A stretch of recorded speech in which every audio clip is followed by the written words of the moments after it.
સુરતના લિંબાયત વિસ્તારમાં મોડી રાત્રે હત્યાનો બનાવ. પોલીસ કમિશનર વિનાના સુરત શહેરમાં ક્રાઇમ રેટમાં ભરખમ વધારો. હત્યા અને જીવલેણ હુમલાના બનાવોમાં વધારો. સુરત શહેરમાં અસામાજિક તત્વો બેફામ બેલગામ બેકાબુ બન્યા. બહેન સાથે પ્રેમ સંબંધ હોવાની શંકાએ મિત્રએ જ કરી મિત્રની હત્યા. ઘાતક હથિયાર વડે જીવલેણ હુમલો કરી મોતને ઘાટ ઉતારી દેવાયો. શહેબાઝ ખાન નામના યુવકની હત્યા. લિંબાયતના નૂરાની મસ્જિદ નજીકની ઘટના.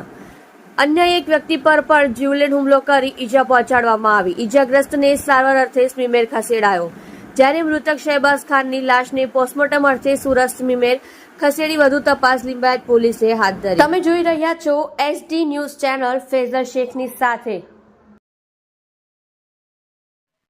આજરોજ લિંબાયત પોલીસ સ્ટેશન વિસ્તારમાં નૂરાની મસ્જિદની પાસે આશરે રાત્રિના 9:15 આસપાસ એક બનાવ બન્યો હતો, જેમાં એક ભોગ બનનાર વ્યક્તિ જેનું નામ શહેબાઝ ખાન છે, એના મિત્રએ એની આસપાસ રહેતા એક વ્યક્તિ એની ચપ્પુના ઘા મારીને હત્યા નિપજાવી હતી. જે અનુસંધાને પોલીસે ગુનો નોંધી અને આગળની કાર્યવાહી શરૂ કરેલ છે. આ સમગ્ર બનાવમાં અત્યારે પ્રાથમિક વિગત જે પોલીસને મળી છે એ મુજબ જે ભોગ બનનાર છે એને એના સાથે નજીકમાં રહેતા એક વ્યક્તિએ ચપ્પુના ઘા માર્યા છે.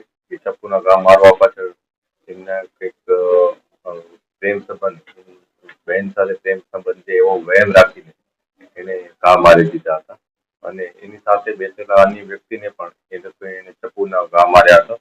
જે અનુસંધાને પોલીસે આ બધી બાબતો આવરી લઈ અને ગુનો નોંધ્યો છે. આરોપીની ધરપકડ કરવા માટેની તજવીજ ચાલુ છે.